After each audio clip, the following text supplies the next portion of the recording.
अस्सलाम वालेकुम नाज़रीन, आप देख रहे हैं प्रोग्राम दुनिया के साथ। मैं हूं आपके साथ आपकी मेज़बान आसमा इकबाल। नाज़रीन, आज प्रोग्राम में हम सबसे पहले बात करने जा रहे हैं भारत की, जो G20 इजलासों की मेज़बानी को अपने लिए बहुत बड़ी कामयाबी करार दे रहा था। लेकिन इस ग्रुप को शायद ये मालूम नहीं था कि भारतीय नाअहली की उसे इतनी बड़ी कीमत चुकाना पड़ेगी। हो ये रहा है नाज़रीन कि रूसी सदर व्लादिमीर पुतिन और चीनी सदर शी जिनपिंग इजलास में शिरकत के लिए भारत नहीं जा रहे हैं। इस ऐलान को भारत और खुद G20 के लिए बहुत बड़ा धचका करार दिया जा रहा है। अमेरिका के जो सदर हैं जो बाइडन, उन्होंने भी मायूसी का इजहार कर दिया है। उनका ख्याल था कि वो इस कॉन्फ्रेंस के मौके पर अपने चीनी हम मनसब से मुलाकात करेंगे और दोनों मुल्कों के माबैन बढ़ती दूरियों को कम करने के लिए राह हमवार करेंगे। इससे कबल भी भारत की ज़ेरे सरबराही जितने भी इजलास नाज़रीन हुए हैं उनमें से एक भी नतीजा के साबित नहीं हो सका है, यहाँ तक कि इनका मुश्तरका एलामिया भी जारी नहीं किया जा सका, जिस पर भारत को शदीद तनकीद का सामना करना पड़ा था। ऐसे में 9 सितंबर को शुरू होने वाले इस इजलास की अहमियत और अफादियत खत्म होती दिखाई देती है।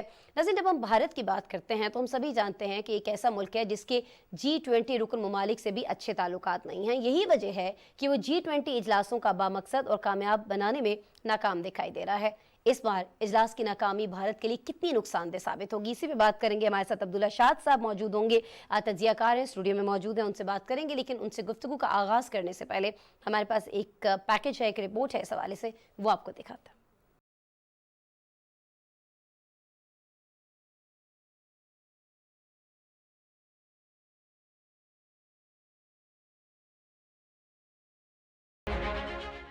पहले रूसी सदर पुतिन और अब चीनी सदर शी जिनपिंग ने भारत में होने वाले G20 इजलास में शिरकत न करने का फैसला किया है।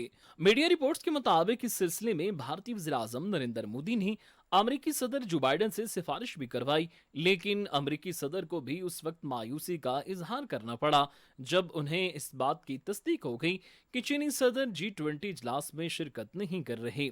अमेरिकी मीडिया के मुताबिक जो बाइडन ने गुज़िश्ता हफ्ते इस उम्मीद का इज़हार किया था कि चीनी सदर शी जिनपिंग अगले हफ्ते भारत में होने वाले G20 रहनुमाओं के सरबराह इजलास में शिरकत करेंगे और इस इजलास की बदौलत उनकी चीनी हम मनसब से मुलाकात हो जाएगी। बरतानवी खबर एजेंसी रॉयटर्स ने गुज़िश्ता रोज शी जिनपिंग की G20 इजलास में मुमकिना गैर मौजूदगी की इत्तला दी थी। इस ज़िम्न में माहिरीन का कहना था कि चीनी सदर की जानिब से इजलास में शिरकत न करने के किसी भी फैसले को मेजबान भारत के साथ दुश्मनी से जोड़ा जा सकता है।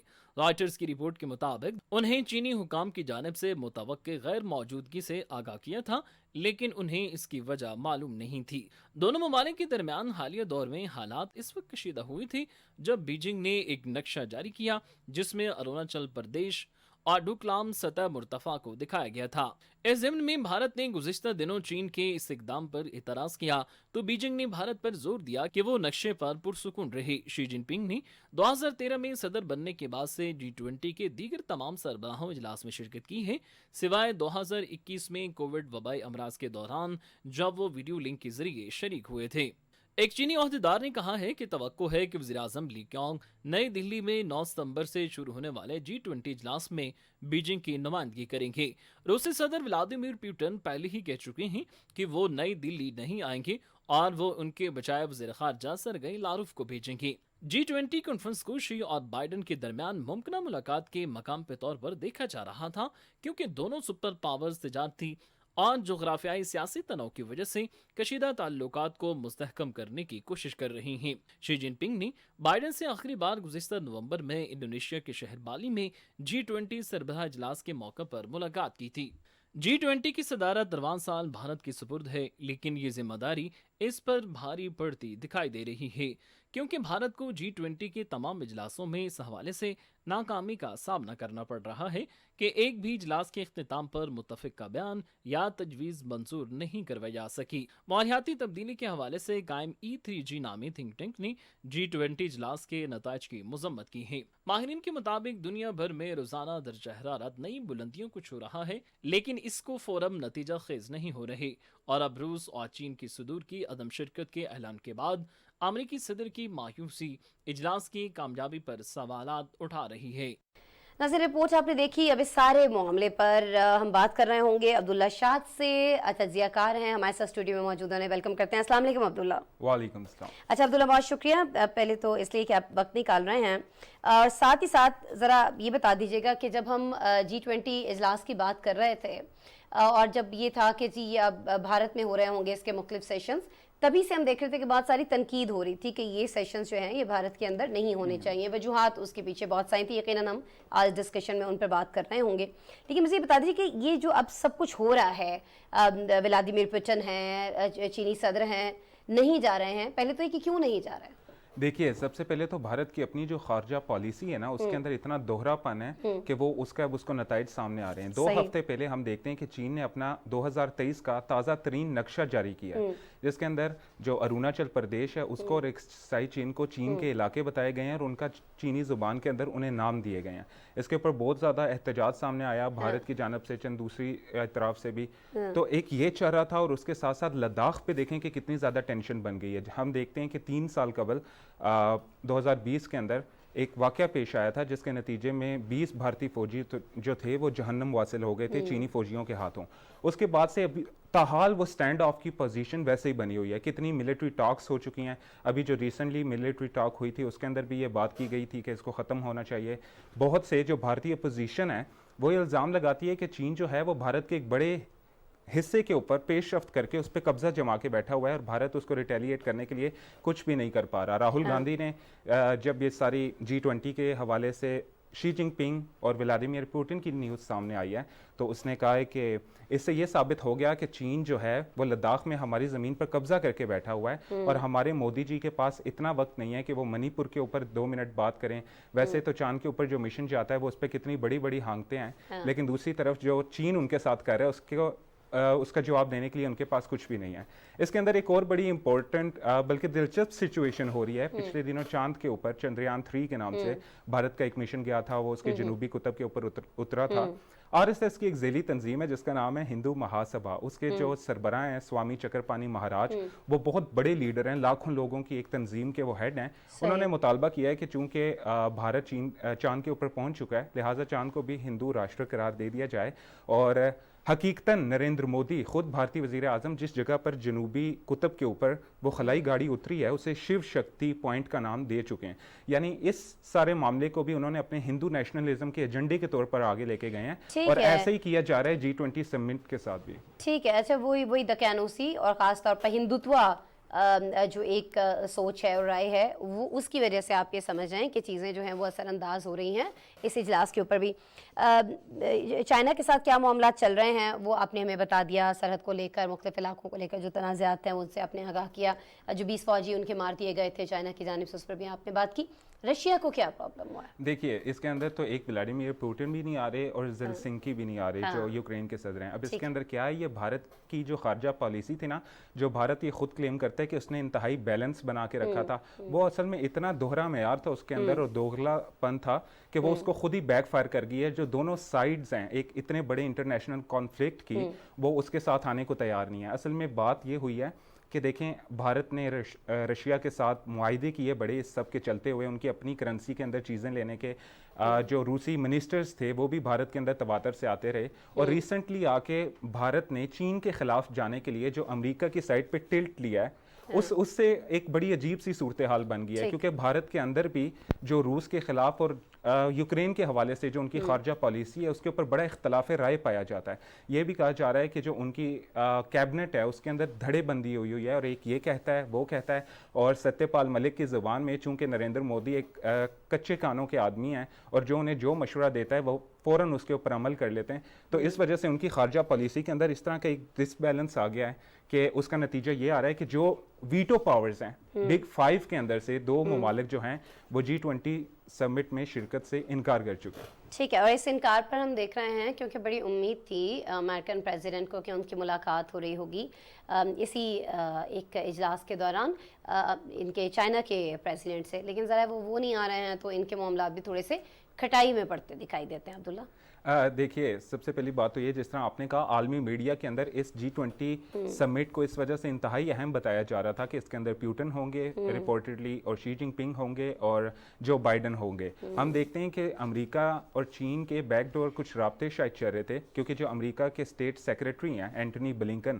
انہوں نے 2-3 ہفتے قبل بیجنگ کا دورہ کیا، اور اس طرح کے متعدد بار ہوا گیا، لیکن ان کے مابین جو تعلقات میں گرمی ہے، جو वो अभी तक ताहाल उसी तरह से बनी हुई है। हम देखते हैं कि जब से असल में हो ऐसा रहा है कि एक अमेरिका चीन के खिलाफ भारत को अपनी एक कॉलोनियल पावर के तौर पे भी शायद इस्तेमाल करने की कोशिश कर रहा है, और इसी की वजह से जो भारत के रूस के साथ तल्लुकात हैं वो भी बिगड़ते जा रहे हैं। ठीक है। अच्छा, और ये भारत को खुद इसका नुकसान कितना होगा? ताल्लुकात तो उसके बहुत सारे ममालिक के साथ अच्छे नहीं हैं और ज़ाहिर है उसके नुकसानात वो उठा भी रहा है बहुत सारी जगहों पर।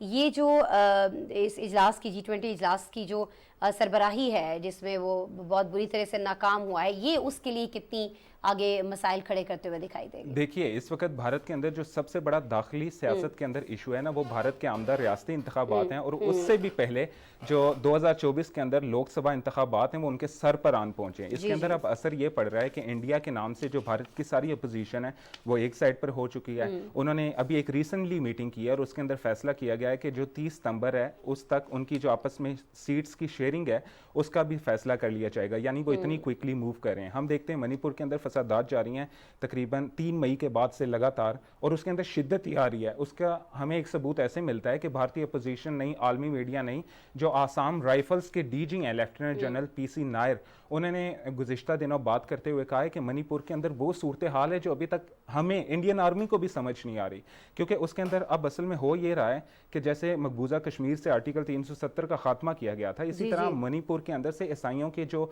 खसूसी इख्तियारात हैं उन्हें छीना जा रहा है। उससे एक सिमिलर कानून था उसे लिया जा रहा है, और वहाँ पे जो मतई हिंदू बरादरी है उसको बसाने के लिए ईसाइयों को दीवार के साथ लगाया जा रहा है। इसका अब नतीजा ये निकला है कि जो कुकी बरादरी है ईसाइयों की, उसने कुकी लैंड का मुतालबा कर दिया और वहाँ पर बाकायदा एक जो है आज़ादी की मूवमेंट, मुसल्लह जदोजहद शुरू हो चुकी है। दूसरी तरफ आप देखते हैं हरियाणा के अंदर क्या चल रहा है। अच्छा, रिलीजन से हम निकल जाते हैं, चले माइनॉरिटीज पे मजालम से निकल भी जाएं, तो महाराष्ट्र के अंदर 2 दिन पहले की बात है, जलना के अंदर वो मराठा रिजर्वेशन के हवाले से जो उनकी बरादरी के अफराद थे वो मुजाहिरा कर रहे थे, उसके ऊपर लाठी चार्ज किया गया, और अब वो महाराष्ट्र के बहुत से हिस्से सिर्फ इस वजह से सुलग रहे हैं। यानी रिलीजन का तो पहले असर था या वो कास्ट में भी नजर आ रहा है। वी ऑल नो कि क्या वहाँ पर भारत के अंदर चल रहा है और क्यों चल रहा है इनफैक्ट।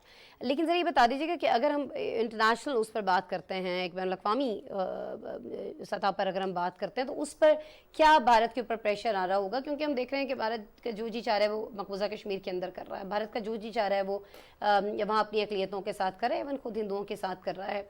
और भारत की एक हमें दिखाई देता है कि बहुत सारे प्लेटफॉर्म्स पर बहुत मनमानी है, और सिर्फ इसलिए है कि उससे बहुत सारे ममालिक जो इनके मफादात जुड़े हैं। अब G20 में भी उसने जो कुछ किया, हमें ये ऐसा लगता है कि जी उसको ये भी माफ़ कर दिया जाएगा क्योंकि वो भारत है और उससे मफादात जुड़े हैं बाकी मुल्कों के। बिल्कुल ऐसे ही है। देखें, आलमी मीडिया, ये अमर किसी हद तक खुशाइन करा दिया जा सकता है कि जो आलमी मीडिया है वो पहले इस पे बिल्कुल नहीं बोलता था, लेकिन जैसे जैसे टाइम गुजरता जा रहा है वो इस पर बड़ा रेजर एज किस्म की स्टोरीज दे रहा है। हम देखते हैं कि चंद रोज कबल BBC की एक स्टोरी आती है जो मकबूजा कश्मीर के अंदर प्रेस फ्रीडम से रिलेटेड है, और उसका टाइटल है any story could be your last.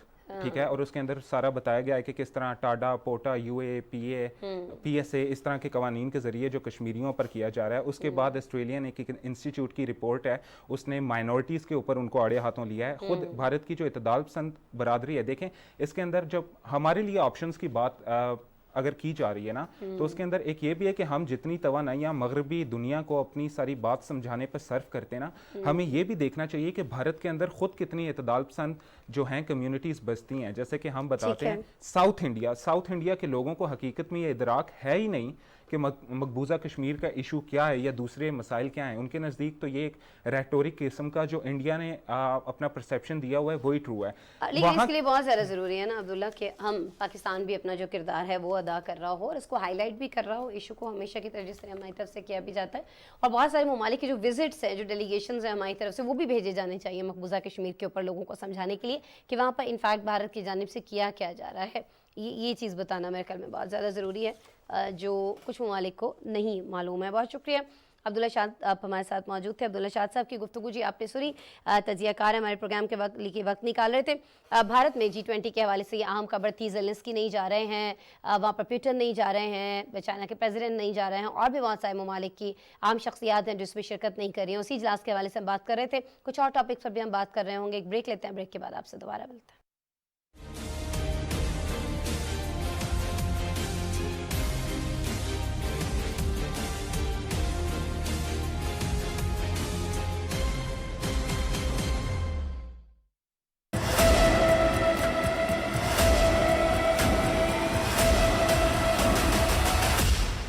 The ultimate cricketing showdown in Asia is back. The most anticipated clash of the event is here. The big guns from Asia are here to compete for the glory. This is the Asia Cup, the tournament that will have you on the edge of your seats.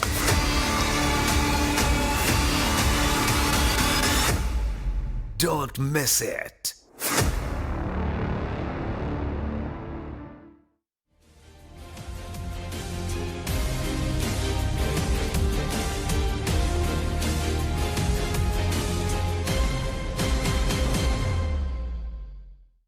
Welcome back नाज़रीन। आज हमारे पास Ukraine से इंतहाई अहम खबर आई है। खबर यह है कि वहाँ के जो सदर हैं व्लादिमीर ज़ेलेंस्की, उन्होंने वहाँ के वज़ीर दिफा ओलेक्सी को उनके ओहदे से बरतरफ कर दिया है। कहा यह जा रहा है कि उन पर ज़ाती हैसियत में करप्शन का कोई इल्ज़ाम नहीं था, ताहम वजारत दिफा में बड़े पैमाने पर माली बदउनवानी के इल्ज़ाम सामने आए थे, जिस पर उन्हें ओहदे से हटाना पड़ा। यूक्रेनी सदर ने नए वज़ीर दिफा की नामजदगी करते हुए ऐलान किया है कि वो फ़ौज को नए तरीके से मुनज़्ज़म करके आगे बढ़ेंगे। दूसरी जानिब जंग की बात करें तो यूक्रेनी बंदरगाहें इस वक्त रूसी हमलों की जद में हैं। यूक्रेनी बरामदात मुतासर होने और ड्रोन हमलों के बायस गंदम और खुलनी तेल के ज़खायर ड्रोन हमलों से तबाह हो रहे हैं। दूसरी जानिब हम देख रहे हैं कि तुर्की के सदर तैयब उर्दवान मुख्तसर दौरे पर रूस पहुंचे, जहां उन्होंने सदर प्यूटन से मुलाकात की है। रूसी सदर ने गैस बरामदात में इजाफे और सिलसिले में तुर्की को हब बनाने पर इत्तेफाक किया है। ताहम जब गंदम राहदारी की बहाली पर बात की गई तो सदर प्यूटन का कहना था कि मुआहदे की बहाली के लिए मॉस्को के तहफ़्फ़ुज़ात को दूर करना होगा। लेकिन तुर्की के सदर का दौरा रूस किस कदर अहम है, रूस यूक्रेन के मामले पर भी हमारे साथ गेस्ट मौजूद होंगे। खासतौर पर ये जो इस राहदारी पर रशिया के तहफ़्फ़ुज़ात हैं, इनको लेकर हम बात कर रहे होंगे। मुझे ज्वाइन कर रहे होंगे हुमायूं खान साहब अब से कुछ ही देर में, लेकिन उससे पहले इस सारे मामले पर आपको एक रिपोर्ट दिखा देता है।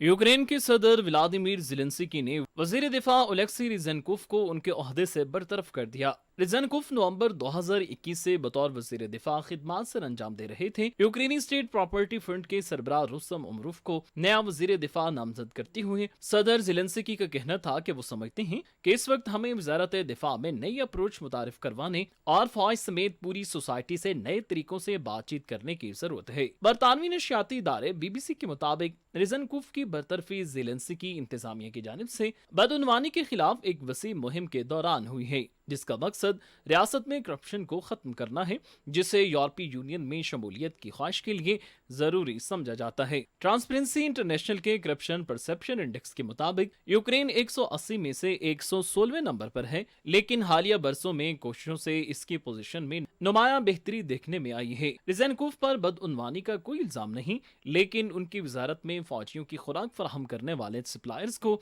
ज्यादा अदायगी की गई है। ताहम सप्लायर्स का कहना था कि तकनीकी बुनियादों पर ऐसा हुआ है और बदउनवानी का कोई अमल दखल नहीं। रवां साल मई में यूक्रेन के कानून नाफिज करने वाले इदारे ने सुप्रीम कोर्ट के चीफ जस्टिस को $27 लाख रिश्वत लेने के इल्जाम में गिरफ्तार किया था, जिसे इंसदाद बदउनवानी के इदारे ने अपना अब तक का सबसे बड़ा केस करार दिया है। गिरफ्तार चीफ जस्टिस की नजरबंदी के बाद 142 में से 140 जजों ने सुप्रीम कोर्ट के इजलास में उन्हें ओहदे से हटाने के फैसले की हिमायत की थी। रवां साल ही यूक्रेन में सदारती दफ्तर के नए सरबराह नायब वजीर दिफा और डिप्टी प्रोसिक्यूटर जनरल ने करप्शन इल्जामात पर इस्तीफा दे दिया था। इंसदाद बदउनवानी पुलिस ने रवां साल के आगाज में ही हुकूमती वजीर को जनरेटर की दरामद में $4 लाख की रिश्वत लेने के इल्जाम में हिरासत में ले लिया था। उधर जुलाई में बहर असवद के अनाज के मुआहदे के खात्मे के बाद से बंदरगाहें यूक्रेन का सबसे बड़ा बरामदी रास्ता बन गई हैं। इस मुआहदे से दस्तबरदारी के बाद से मॉस्को ने बंदरगाहों पर मुसलसल हमले शुरू किए हैं। रूस का कहना है कि यूक्रेन की 4 फौजी कश्तियों को बहर असवद में तबाह कर दिया गया है और अनाज के जखीरे को एक बार फिर से निशाना बनाया गया है, जबकि यूक्रेन ने रूस के 17 ड्रोन्स को मार गिराने का दावा किया है। दूसरी जानिब रूसी सलामती कौंसिल के सरबराह ने اعلان کیا ہے کہ ماسکو نے سال کے آغاز سے اب تک تقریباً 2,80,000 افراد کو فوج میں بھرتی کیا ہے۔ ٹاس نیوز ایجنسی کے مطابق انہوں نے روس کے مشرق بعید میں جزیرہ ساخلین کے دورے کے دوران مزید کہا، ان میں سے کچھ ریزرو فورسز میں، کچھ رضاکار اور دیگر مزید کیٹیگریز میں ہیں۔ ادھر امریکہ کی deputy attorney general Lisa Monaco نے امریکی ٹی وی چینل CBS کو انٹرویو میں بتایا کہ امریکہ نے گزشتہ فروری سے اب تک دنیا کے مختلف ممالک میں روس کے $1 ارب کے برابر زر مبادلہ کے ذخائر ضبط کیے ہیں۔ انہوں نے کہا کہ ہم نے امریکی کانگریس سے ان فنڈز کو یوکرینی عوام کی بہتری کے لیے خرچ کرنے کی اجازت طلب کی ہے۔ امریکہ نے جن ممالک میں روس کے غیر ملکی زر مبادلہ کے ذخائر ضبط کیے ہیں ان میں برطانیہ، فرانس، جرمنی اور اٹلی شامل ہیں۔ رپورٹ آپ نے دیکھی، اور اسی رپورٹ پر اسی اہم خبر پر بات کرنے کے لیے ہمارے ساتھ دے رہے ہیں ہمایوں خان صاحب، ماہر ہیں انٹرنیشنل افیئرس کے، اس وقت اسٹوڈیو میں ہمارے ساتھ براہ راست موجود ہیں۔ ان سے بات کرتے ہیں، ویلکم کرتے ہیں۔ السلام علیکم ہمایوں صاحب۔ جی السلام علیکم۔ ہمایوں صاحب، پہلے تو ذرا یہ بتا دیجیے گا کہ ایک ملک سے جنگ جاری ہے آپ کی، اور پھر اس میں اچانک سے آپ کرپشن کے الزامات لگا کر اپنے وزیر دفاع کو ہٹا دیتے ہیں، یہی معاملہ تھا کرپشن ہی کا؟ نہیں آسما، اس میں تو اور بہت سارے ایشوز ہیں۔ جو ان کے ڈیفنس منسٹر ہیں وہ بڑے عرصے سے اور بہت اہم پوزیشن پہ وہ تھے، اور ان کی بہت ساری جو ہے وہ اچھی چیزیں بھی ہیں، لیکن جب سے یہ جنگ شروع ہوئی تو اس میں بہت ساری چیزیں تھیں۔ ان کے ڈپٹی جو ڈیفنس منسٹر ہیں وہ کچھ عرصہ پہلے ان کے اوپر اسی طرح کے کچھ الزامات لگے اور انہوں نے اسے ریزائن کر دیا۔ تو جو موجودہ جو ایکس فارن یا فارمر ڈیفنس منسٹر ہیں، انہوں نے آج سے کچھ دن پہلے اس قسم کے اندیے دیے تھے کہ وہ اپنی یہ پوزیشن چھوڑنا چاہ رہے ہیں، اور اس کے بعد وہ ایکسپیکٹ کرتے ہیں کہ پریزیڈنٹ زیلنسکی ان کو کچھ ایک نئی پوزیشن دے دیں، شاید ایک ایمبیسیڈوریل پوزیشن کا بھی انہوں نے کسی ایک ٹویٹ میں ذکر کیا یا کچھ جرنلسٹ کے ساتھ۔ تو there are combination of factors. اصل میں تو جو ان کے آرمی چیف ہیں وہ اس کی ملٹری کو لیڈ کر رہے ہیں جو یوکرین کے ہیں، تو کوئی کسی اسٹریٹجی کے اوپر تو جو ہے کوئی خاص فرق نہیں پڑے گا۔ اور جو موجودہ نامنیٹ ہو چکے ہیں ڈیفنس جو ہیں سیکرٹری ہیں یا ڈیفنس منسٹر جو ہیں، ان کا بڑا اہم رول رہا جب سے یہ جنگ شروع ہوئی ہے، اور اس جنگ میں بھی جو ہے وہ انٹرنیشنل جو پارٹنرز ہیں ان کو اس کے اندر لانے میں اور پیس ڈیل کرانے میں اور بہت ساری چیزوں میں ان کا بڑا اہم رول ہے۔ تو میرا خیال ہے کہ اس کو جو ہے میں اس کو بہت زیادہ اہمیت کا حامل چینج آف پوسٹ یا چینج آف کمانڈ نہیں سمجھتا۔ ایک ڈومیسٹک لیول کے اوپر ایشو 1000 ہو سکتے ہیں۔ آپ کو پتہ ہے کہ جب جنگ چھڑ رہی ہے اور حالات بہت سارے خراب ہوں، تو جو موجودہ جن کی اب نامینیشن ہوئی ہے ڈیفنس منسٹر کی، ان کا بڑا اہمیت کا رول حامل ہے۔ وہ ایک مسلمان تاتار کمیونٹی سے ہیں، اسٹرائب کیے ہیں، اور وہ یہاں پہ رہتے ہیں، اور پھر مسلم کمیونٹی کے ساتھ ان کا بڑا اہم تعلق رہا ہے، اور پھر اس کے علاوہ انٹرنیشنل کمیونٹی کو یوکرین کو اسلحہ فراہم کرنے میں بھی ان کی ایک بہت بڑی ڈیل رہی، اور پھر یوکرین رشیا کے ساتھ بھی جب چند عرصہ پہلے۔ ایک سیکنڈ ہمایوں صاحب، آپ فرما رہے ہیں کہ یہ کوئی اتنا بڑا چینج نہیں ہے، پھر دوسری طرف آپ خود ہی فرما رہے ہیں کہ جو ابھی صاحب آئے ہیں ان کے آنے سے بہت فرق پڑنے والا ہے۔ پہلے تو یہ بتا دیجیے کہ کیا فرق پڑنے والا ہے؟ خاص طور پر میں بات کروں گی یہ جو معاملہ ان کا رشیا کے ساتھ جاری ہے اس کو لے کر، اگر یہ اسلحہ سپلائی کرتے ہیں سب کرتے ہیں، تو پھر تو خبر اہم اس لیے ہو گئی نا کہ اگر ایک شخصیت جو بالکل غیر اہم تھی وہ چلی گئی تو اس کی جگہ ایک اہم شخصیت۔ نہیں سوری، میں اس کو اس سینس میں نہیں کہ غیر اہم کہہ رہا تھا، میں کہہ رہا تھا چونکہ یوکرین اور رشیا کے جنگ کا معاملہ جو ہے ایک دنیا کی بہت بڑی اہمیت کا حامل معاملہ ہے۔ اس سینس میں کہہ رہا ہوں کہ ایک ملک کے ایک ڈیفنس منسٹر کا بدل جانا اور دوسرے کا آ جانا اس ریلیٹیو کمپیریزن کے اندر میں کہہ رہا تھا۔ ادروائز آبویسلی ایک ایشو ہے کہ جنگ کے دوران ایک اتنے بڑے اہم معاملات ہو رہے ہیں اور وزیر دفاع کو آپ چینج کر رہے ہیں، آبویسلی ڈومیسٹک پالیٹکس کے اندر تو ایک بہت بڑی اہمیت کا حامل یہ ہوا ہے، لیکن جو بگر پکچر ہے وہ یہ ہے کہ معاملات کو آگے کیسے بڑھایا جائے۔ کہ یوکرین کے جو حالات دنیا کے ساتھ ہیں، گرین ڈیل کا جو ذکر ہوا، مختلف چیزوں پہ ہم وہ کر رہے ہیں، اور یہ جو موجودہ ڈیفنس منسٹر ہیں ان کی بڑی اہمیت حامل ہے اس چیز میں کہ وہ اس معاملات کو دوبارہ کیسے لے کے آ سکتے ہیں۔ اس سینس میں یہ کہہ رہا ہوں کہ ہمیں اس کو ڈاؤن پلے کرنا چاہیے کہ ایک بہت بڑی وہاں پہ کیٹاسٹرفی ہے، جنگ ہے جس میں لاکھوں کے قریب جانیں ضائع ہو چکی ہیں، اور پھر اس جنگ کا ایفیکٹ جو ہے پوری دنیا کے اوپر بہت بڑا ہے۔ پوری دنیا پہ تو اس لیے بھی آ رہا ہے نا ہمایوں صاحب کہ دیکھیں نا، اب تو خوراک کی جو فراہمی ہے اس کو روکا جا رہا ہے، بندرگاہوں کے اوپر اٹیکس جو ہیں وہ رشیا کی جانب سے بہت زیادہ تیز ہو گئے ہیں، اور خاص طور پر یہ جو گندم کے، خورنی تیل کے، مطلب کھانے پینے کی اشیاء کے جو ذخائر ہیں ان کو اٹیک کیا جا رہا ہے۔ باوجود اس کے ہی کہا جا رہا ہے یوکرین کی جانب سے کہ جنہوں نے بہت بڑی تعداد میں جو ڈرون اٹیکس ہونے تھے ان کو ہونے سے روکا ہے, ان سے اس کو بچایا ہے. لیکن یہ تو بڑی خطرناک سی سچویشن ہے نا, اگر بندرگاہوں کے اوپر اس طرح سے ظاہر ہے ان کی آمدرفت روکنے کے لیے ہی یہ کیا جا رہا ہے, لیکن جس کا امپیکٹ جن ممالک کے اوپر آ رہا ہے, آپ کو نہیں لگتا کہ ان کے ساری سچویشن میں پھر کوئی نہ کوئی تھوڑی سی سرگرمی تھوڑی بڑھانی چاہیے اس جنگ کو رکوانے کے لیے سر؟ ایبسولوٹلی. دیکھیں اس جنگ کے اندر جو ابھی یو این کی جو رپورٹ ہیں, ورلڈ فوڈ پروگرام کی رپورٹ ہیں, افریقہ کے بے تحاشا جو ممالک ہیں, مڈل ایسٹ کے ہیں, ساؤتھ ایشیا کے ممالک ہیں, ورلڈ فوڈ پروگرام لے لیں, ریڈ کریسنٹ لے لیں, ایسے بہت سارے ممالک ہیں جو ان تنظیموں کے تحت یوکرین سے اور رشیا کے تھرو جو ہے بہت ساری جو ان کی سپلائیز ہو رہی تھیں فوڈ سے ریلیٹڈ, فرٹیلائزر سے ریلیٹڈ اور فوڈ سپلائی چین سے ریلیٹڈ, وہ متاثر ہوئیں. اسپیشلی جب یہ ڈیل رشیا نے یونیلیٹرلی اس سے وڈرا کیا تو اس کا ایک بہت بڑا نقصان ہوا. اب اس کی جو ہمیں اطلاعات آ رہی ہیں اور موسٹلی یہ ہے کہ رشین پریزیڈنٹ جو اس ڈیل کو نیگوشیٹ کرنے میں یو این کے ساتھ ایک بڑی اہمیت کا رول جنہوں نے ادا کیا تھا, دوبارہ وہ ملنے لگے ہیں آئندہ آنے والے چند دنوں میں. اور اس سے امید یہ بڑھ رہی ہے کہ شاید وہ جو گرین ڈیل ہے, بلیک سی گرین ڈیل ہے, وہ دوبارہ ہو جائے. وہ ڈیل کیا ہے کہ یوکرین کے جو 3 اہم پورٹس ہیں جس میں اوڈیسا ہے, یوزنی ہے اور چورنموخکو ہے, ان کو جو ہے دوبارہ الاؤ کیا جائے کہ وہ یہاں سے جو گرین ڈیل ہے وہ افریقہ کے ممالک کے اندر اور اس کے اندر ساؤتھ ایشیا کے بھی ممالک ہیں جہاں سے وہ اس کو سپلائی کرتے ہیں. افغانستان بھی اس کا ایک ایسا ہے اس کی اجازت دی جانی چاہیے, اس کو لے کے وہ ڈسکشن کرنا چاہ رہے ہیں. لیکن رشیا کے کچھ تحفظات ہیں, میں چاہوں گی کہ تھوڑا سا آپ ہم سے شیئر کریں کہ وہ جو تحفظات ہیں, پہلے تو یہ کہ وہ کیا ہیں.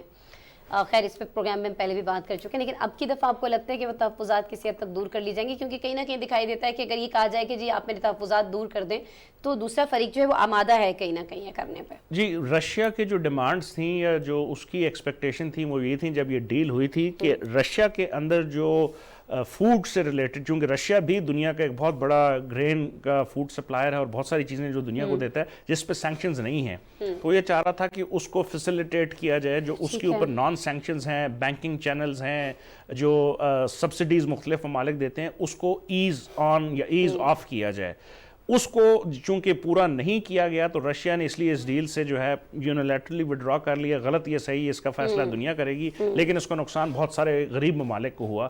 تو اس میں اب جو ہے ترکیہ کے جو صدر ہیں ان کی کاوشوں سے, یو این سیکرٹری جنرل ان کی کاوشوں سے دوبارہ یہ معاملات جو ہے بہتری کی طرف جاتے ہوئے ہمیں نظر آ رہے ہیں. آپ کے پروگرام میں ہم نے کئی دفعہ اس کے اوپر ذکر کیا کہ یہ ڈیل جو ہے وہ گلوبل ساؤتھ کے لیے بہت اہمیت کی حامل ہے. تو اگر یہ ملاقات ہو جاتی ہے اور اس کے اندر یہ ڈیل دوبارہ ریوائیو ہو جاتی ہے تو اس کا فائدہ جو ہے دنیا کے بہت سارے غریب ممالک جو ہیں ان کو ہوگا, جس میں انفلیشن ایک بہت بڑا عنصر ہے. پاکستان اس سے بہت زیادہ جو ہے اس کو نقصان ہو رہا ہے کیونکہ گلوبل سپلائی چین ڈسرپشن ہوئی ہے.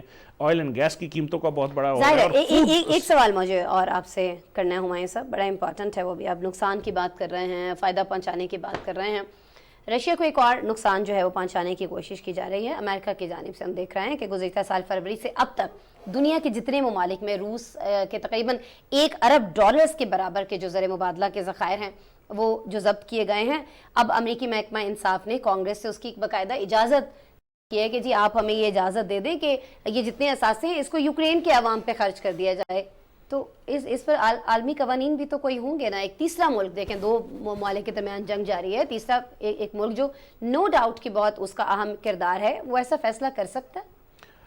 ہونے دے گا رشیا یہ ویسے اتنی آسانی سے؟ نہیں, یہ ایک تو ایک بہت بڑا کنٹروورشل ایشو ہے اور اس کا پیرلل ہمارے سامنے ہے, جس کی اگزامپل افغانستان کے وہ ذخائر ہیں جو اس کے تھے جو امریکہ نے ضبط کر لیے تقریباً $9 بلین کے قریب, جس میں 7.5 ان کے پاس تھے اور باقی دوسروں کے پاس, اور 40 ملین افغانستان کی عوام جو ہے اس سے سفر کر رہی ہے. Same goes for this. اگر یو این کے مطابق اور دنیا کے بہت سارے انٹرنیشنل نارمز اینڈ ریگولیشن کے مطابق رشیا نے ایک ایگریشن کی اور اس کے اوپر نے اس قسم کی جو ایکٹیویٹی کی, اس کا یو این کے تھرو ہونا چاہیے. اس طرح یونیلیٹرلی اگر آپ کریں گے تو آپ وہ جو پریسیڈنٹ کرتے ہیں, جس طرح لاز ہیں, کمپنی ایگریمنٹ ہیں, اس کو آپ کر نہیں سکتے. امریکہ بیسکلی اس جو جنگ ہے یوکرین کی, رشیا کی جو جنگ ہے یوکرین کے اوپر, اس سے اپنے پولیٹیکل گین حاصل کرنا چاہتا ہے. وہ بیسکلی نیٹو کو ریوائیو کرنا چاہتا ہے. وہ کولڈ وار کی دوبارہ جو ہے وہ گیم کو آن کر کے جو ہے وہ ایک طرف چائنا کے ساتھ اس نے اپنی جنگ جاری رکھی ہوئی ہے, دوسری طرف روس کے ساتھ. تو میرا خیال ہے کہ امریکن جو फॉरेन पॉलिसी इनिशिएटिव हैं उनके ऑब्जेक्टिव कुछ और हैं और दुनिया है। को बेहतर करने के कुछ ऑब्जेक्टिव हैं वो इससे मुतसादिम हैं। ठीक है, बहुत शुक्रिया हुमायूं खान साहब, आप हमारे साथ मौजूद थे, अपना तज्जिया इस सारे अहम मामले पर डिस्कस कर रहे थे। नाज़रीन, हुमायूं खान साहब की गुफ्तगू आपने सुनी। प्रोग्राम में एक ब्रेक शामिल करते हैं, ब्रेक के बाद आपसे दोबारा मिलते हैं।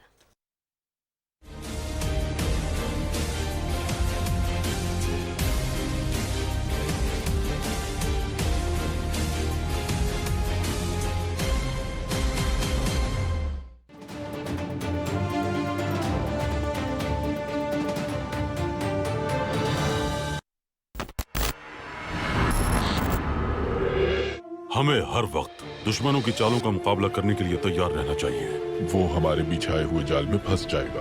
आप इस कदर बेईमान कैसे हो सकते हैं? उस्मानी जल्द अज जल्द इस वबा से मुतासिर हो जाएं ताकि हम अपना मकसद हासिल कर लें। हमें ये मालूम करना होगा कि वो बारूद कहाँ इस्तेमाल करेंगे। दहशतगर्दी की इजाजत किसी को नहीं। अब्दुल हमीद मारा जाएगा, बस बारूद तैयार रखो। तो ये जाहिर है कि इस काम के पीछे वो हैं। मैं आपको बंदरगाह ले जाऊंगी, आप फरार हो जाएंगे। बंदरगाह पर एहतियात करें और महमूद पाशा को गिरफ्तार करें। महमूद पाशा से मुतालिक हर चीज का बंदोबस्त हो गया है। एक बहुत बड़ा धमाका होगा। इस बार अब्दुल हमीद की हार होके रहेगी। आप जीत गए जनाब हैकलर। महमूद पाशा फौत हो गए।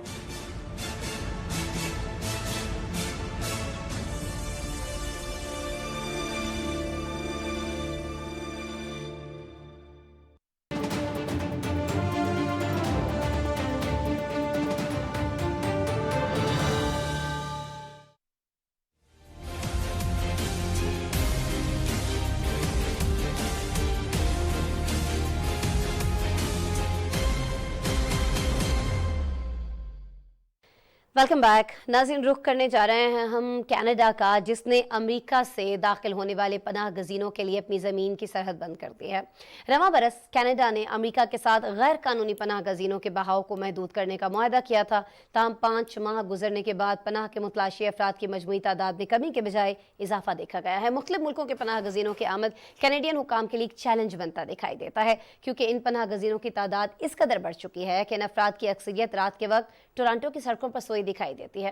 नजर माजी में देखा गया था ये कुछ मनाजिर उसी वक्त के हैं जिसकी मैं बात करने जा रही हूँ, जब कनाडा ने खुले दिल से पनाह गजीनों को खुशामदीद कहा था और हुकूमत का प्लान ये था कि 2025 तक 5 लाख के करीब पनाह गजीनों को एंट्री की इजाज़त दी जाएगी, जिससे लेबर मार्केट की बढ़ती अफराधी कमी को पूरा करने में मदद मिलेगी। लेकिन जो लोग पाबंदी के बावजूद गैर कानूनी तौर पर कनाडा दाखिल होंगे, उनके लिए उनकी सरजमीन पर कोई जगह नहीं है।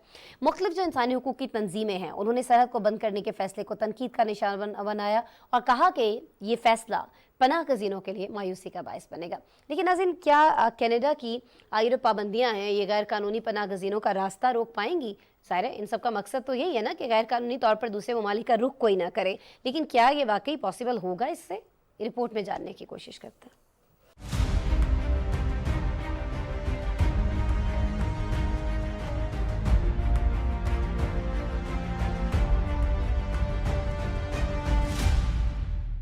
कनाडा ने अमेरिका के रास्ते पहुंचने वाले पनाहगजीनों के लिए अपनी जमीनी सरहद बंद कर दी है। खबर से इदारे रॉयटर्स के मुताबिक रवां बरस कनाडा ने अमेरिका से गैर कानूनी तौर पर दाखिल होने वाले पनाहगजीनों के बहाव को महदूद करने का फैसला किया था। ताहम 5 महीने गुजरने के बाद पनाह के मुतलाशी अफराद की मजबूरी तादाद में कमी के बजाय इजाफा हुआ। आदादोशुमार बताते हैं कि मुल्कों की जानिब से लोगों के लिए दरवाजे बंद करना कितना मुश्किल है और पनाह गुज़ीनों की आमद हुकाम के लिए एक चैलेंज से कम नहीं है। इस मौसम गर्मा में मुख्तलिफ मुल्कों से आए पनाह गुज़ीन टोरंटो की सड़कों पर सोए नजर आए, क्योंकि उनको रिहाइश मुयसर नहीं थी। कनाडा में एक यूनिवर्सिटी में ह्यूमन राइट्स प्रोग्राम के एक्टिंग डायरेक्टर और एसोसिएट प्रोफेसर का कहना है कि सरहद को बंद करना मसले का हल नहीं, इससे सिर्फ मायूसी में इजाफा होगा। कनाडा के बारे में कहा जाता है कि वो फख्र से पनाह गुज़ीनों को खुश आमदीद कहता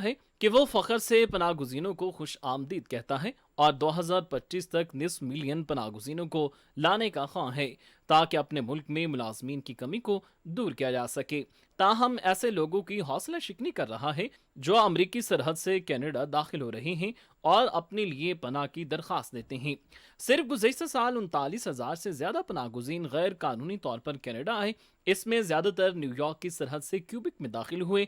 इसी सिलसिले में कनाडा और अमेरिका ने मार्च में 20 बरस कबल पनाह के मुतलाशी अफराद के हवाले से एक पुराने मुआहदे सेफ थर्ड कंट्री एग्रीमेंट में तरमीम की है। मुआहदे के तहत गैर रस्मी सरहदी राहदारी पर पनाहगुज़ीनों की तादाद में ड्रामाई कमी आई है, लेकिन मजबूरी तौर पर कनाडा में दाखिल होने वालों की तादाद में इजाफा रिपोर्ट हुआ है। इमिग्रेशन, पनाहगुज़ीनों और शहरियत के महकमे के आदाद शुमार के मुताबिक पनाह के लिए दरख्वास्त देने वालों की तादाद जुलाई में 12,000 से ज्यादा हो गई थी। कनाडा में ऐसे लोग भी हैं जो बाकायदा वीजा हासिल करके पहुंचे हैं और एसोसिएट प्रोफेसर का इस हवाले से कहना था कि बुनियादी हकीकत यह है कि सरहद को बंद करने से पनाहगुज़ीनों के मसाइल को हल नहीं किया जा सकता है, बल्कि ये मायूसी को और बढ़ाता है। वाज़ेह रहे कि एक तरफ कनाडा तारकीन वतन को खुश आमदीद कहता है और उसका मकसद 2025 तक निस्फ मिलियन से नए मुस्तकिल बाशिंदों को रिहाइश देना है।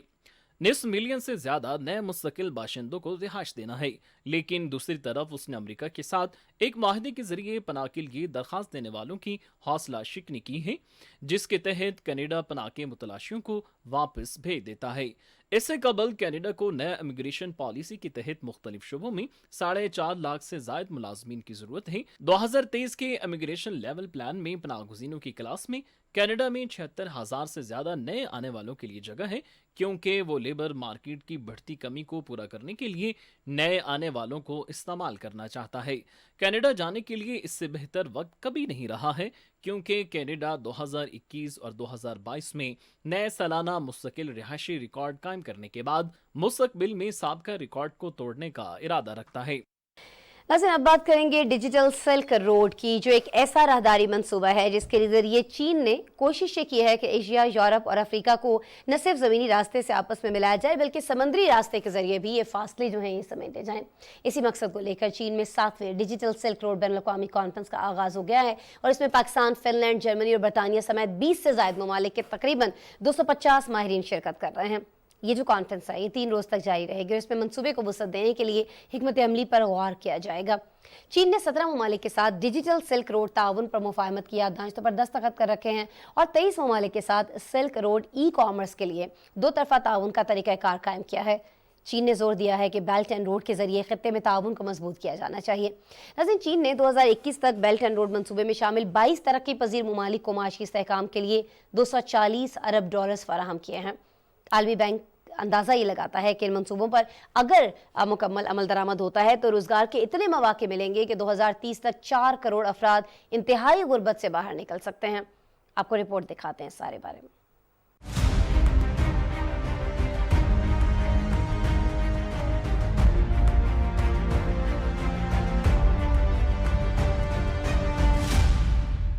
चीन में 7वीं डिजिटल सिल्क रोड बैनुल-अक़वामी कॉन्फ्रेंस का आगाज हो गया। कॉन्फ्रेंस में पाकिस्तान, फिनलैंड, जर्मनी और बरतानिया समेत 20 से ज्यादा ममालिक के तकरीबन 250 माहिरीन शिरकत कर रहे हैं। 3 रोज़ा कॉन्फ्रेंस में शुरका पायदार तरक्की के लिए डिजिटल टेक्नोलॉजी की हिमायत के मौजू पर 13 सेमिनार्स के जरिए अक़वाम मुत्तहिदा के पायदार तरक्याती अहदाफ, निफाज के इक़दामात और मुश्किलात से निपटने पर तबादला ख्याल किया जाएगा, जबकि डिजिटल सिल्क रोड पर बीजिंग एलामिया भी जारी किया जाएगा।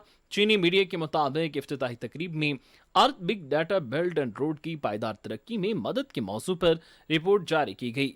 इस रिपोर्ट ने अक़वाम मुत्तहिदा के पायदार तरक्याती अहदाफ की जानिब बढ़ते हुए बेल्ट एंड रोड की पायदार तरक्की में डिजिटल सिल्क रोड बैनुल-अक़वामी साइंसी प्रोग्राम के तहकीकी नताइज की अक्कासी की है। रिपोर्ट में पायदार तरक्की को दरपेश मौजूदा मुश्किलात की निशानदेही की गई है और इस बात पर जोर दिया गया है कि बेल्ट एंड रोड खित्ते में साइंसी और तकनीकी ताउन को मजबूत किया जाना चाहिए, ताकि डाटा, इल्म और टेक्नोलॉजी के जामे इश्तराक को फ़रोग़ दिया जा सके। चीन ने ग्लोबल डाटा सिक्योरिटी इनिशिएटिव की तजवीज़ पेश की और अब तक चीन ने 17 ममालिक के साथ डिजिटल सिल्क रोड ताउन पर मुफाहमत की याददाश्तों पर दस्तखत किए हैं और 23 ममालिक के साथ सिल्क रोड ई कॉमर्स के लिए 2 तरफा ताउन का तरीक़ाकार कायम किया है। चीन डिजिटल मीशत की तरक्की के लिए एक खुला, जामे, मुनसिफाना और गैर इम्तियाजी माहौल पैदा करने के लिए दूसरे ममालिक के साथ मिलकर काम करने का मुंतज़िर है। चीन मुस्तकबिल में कमज़ोर गिरोहों को इस डिजिटल लहर में जम करने में मदद फराहम करेगा और दुनिया भर के अफराद के मफादात के लिए डिजिटल मीशत को आगे बढ़ाता रहेगा। दिसंबर 2022 की रिपोर्ट के मुताबिक चीन की डिजिटल मीशत का पैमाना 45 ट्रिलियन युआन से तजावुज कर गया और जीडीपी में डिजिटल मीशत का तनासुब 21.6% से बढ़कर 39.8% हो गया है। चीन की हालिया सेंट्रल इकोनॉमिक वर्क कॉन्फ्रेंस में वाज़ेह तौर पर कहा गया है कि डिजिटल मीशत को पूरी तरह फ़रोग़ दिया जाए और प्लेटफॉर्म इंटरप्राइजर्स की हिमायत करना ज़रूरी है ताकि वो तरक्की, मुलाज़मतें पैदा करने और बैनुल अक़वामी मुसाबकत में कलीदी किरदार अदा कर सकें। चीन ने दुनिया का सबसे बड़ा और जदीद तरीन नेटवर्क इंफ्रास्ट्रक्चर तामीर किया है। सनत, तवानाई, सेहत की देखभाल, नक्लो हमल, तालीम, ज़राअत और दीगर सनतों में बिग डाटा, क्लाउड कंप्यूटिंग और मसनूई ज़हानत के इंज़माम में तेज़ी आई है। चीन ने साल 2008 से 2021 के दरमियान बेल्ट एंड रोड मंसूबे में शामिल 22 तरक्की पसीर ममालिक की मीशत को संभाला देने के लिए $240 अरब फराहम किए हैं। World bank, Harvard Kennedy school और केल इंस्टीट्यूट बराए आलमी मीशत की एक तहकीक के मुताबिक इस बड़ी रकम का तकरीबन 80% हिस्सा 2016 से 2021 तक फराहम किया गया था। इन ममालिक में पाकिस्तान, अर्जेंटीना, मिस्र और मंगोलिया शामिल हैं। आलमी बैंक का अंदाजा है कि बेल्ट एंड रोड फ्रेमवर्क के तहत नकलो हमल के मंसूबे पर मुकम्मल अमल दरामद से 2030 तक आलमी आमदनी में 0.7% से 2.9% तक का इजाफा मुतवक्के है, जिससे 7.6 मिलियन अफराद को इंतहाई और 32 मिलियन अफराद को मोतदिल गुर्बत से बाहर निकाला जाएगा। नाज़रीन, रिपोर्ट आपने देखी। इसके साथ ही आज के प्रोग्राम में इतना ही। कल दोबारा आपसे मुलाकात हो रही होगी। अपना बहुत सारा ख्याल रखिएगा और जाते जाते हमारा स्पेशल सेगमेंट चलते चलते जरूर देखिएगा। अल्लाह ने के बाद। आज पाकिस्तान समेत दुनिया भर में खून के सरतान के बारे में आगाही का दिन मनाया गया। दिन मनाने का मकसद इस मुज़ी मर्ज से बचाव के हवाले से आवाम को आगाही देना है। खून का सरतान इन बीमारियों में शुमार होता है जो निहायत तेजी से बढ़ता है और बर वक्त तशख़ीस न होने पर जानलेवा भी साबित हो सकता है। खून के सरतान की वजह से हर साल 3 लाख से ज़ायद अमवात होती हैं। फ्रांस के स्कूलों में खवातीन पर अबाया पहनने की पाबंदी का निफाज शुरू हो गया। मीडिया रिपोर्ट्स के मुताबिक फ्रांसीसी वजीर तालीम ने पाबंदी के मामले पर 500 से ज्यादा स्कूलों पर नजर रखी हुई है। फ्रांसीसी वजीर तालीम का कहना है कि 513 स्कूलों में मुमकिन तौर पर कानून की खिलाफ वर्जी हो सकती है। उन्होंने कहा कि अबाया पाबंदी के कानून पर अमल दरामद के लिए तरबियत याफ्ता इंस्पेक्टर्स को रखा जाएगा। फ्रांस में स्कूलों में अबाया पहनने पर पाबंदी का ऐलान गुज़िश्ता माह किया गया था। फ्रांस के इंतहाई बाएं बाजू के सियासतदानों ने उसे शहरी आज़ादियों से मुतसादिम करार दिया है। सऊदी दारुल हुकूमत रियाज में खलीज तावन कौंसिल के ममालिक के वज़ीर ख़ारजा का इजलास 7 सितंबर को हो रहा है। इस इजलास में जापान के वज़ीर ख़ारजा भी शिरकत करेंगे। जापानी न्यूज़ एजेंसी के मुताबिक खलीजी ममालिक के वज़ीर ख़ारजा की जापानी वज़ीर के साथ मुलाकात में आज़ाद तिजारती माहिदे और तवानाई के ज़राए में तकनीकी ताउन पर बातचीत मुतवक्के है। जापानी वज़ीर आज़म फूमियो किशिदा ने जुलाई में खलीज का दौरा किया था, जिसके दौरान जापान और खलीज ताउन कौंसिल के ममालिक ने आज़ाद तिजारती माहिदे पर बातचीत दोबारा शुरू करने का ऐलान किया था। अफ्रीकी मुल्क नाइजर की फौजी हुकूमत ने अपनी फ़िज़ाई हुदूद तमाम मुल्की और गैर मुल्की परवाज़ों के लिए खोल दी है। अमूरी मवासलात के मुताबिक तमाम अस्करी और निजी परवाज़ों के लिए फ़ौज से इजाज़त लेना होगी। नाइजर में फ़ौज ने सदर मोहम्मद बाज़ूम को माजूल करके इक़्तिदार पर कब्जा कर लिया था। बैरूनी फ़ौजी मुदाखलत के खदशे के पेश नज़र नाइजर ने 6 अगस्त को फ़िज़ाई हुदूद बंद कर दी थी। नाइजीरिया की रियासत बाउची में तावान के लिए अगवा किए गए 16 अफराद को सिक्योरिटी फोर्सेज के खुसूसी ऑपरेशन में बाजियाब करा लिया गया। बाउची रियासती पुलिस के तर्जमान अहमद मोहम्मद वकील ने अपने बयान में बताया कि पुलिस ने खुफिया इत्तला पर रियासत के करमी गांव में मुसल्लह गिरोह के खिलाफ ऑपरेशन किया। बाजियाब किए गए बाज अफराद जख्मी हैं और उन्हें हस्पताल मुंतकिल कर दिया गया है, जिन्हें इलाज मुआलजे के बाद उनके अहले खाना के हवाले कर दिया जाएगा। पाकिस्तान और सऊदी अरब की मुश्तरका जंगी मश्क अलबितार अव्वल 2 हफ्ते जारी रहने के बाद इख्तिताम पजीर हो गईं। ISPR के मुताबिक मश्क की इख्तितामी तकरीब में सऊदी अरब की सफीर नवाब सईद अल मालकी और आला अस्करी क़यादत ने शिरकत की।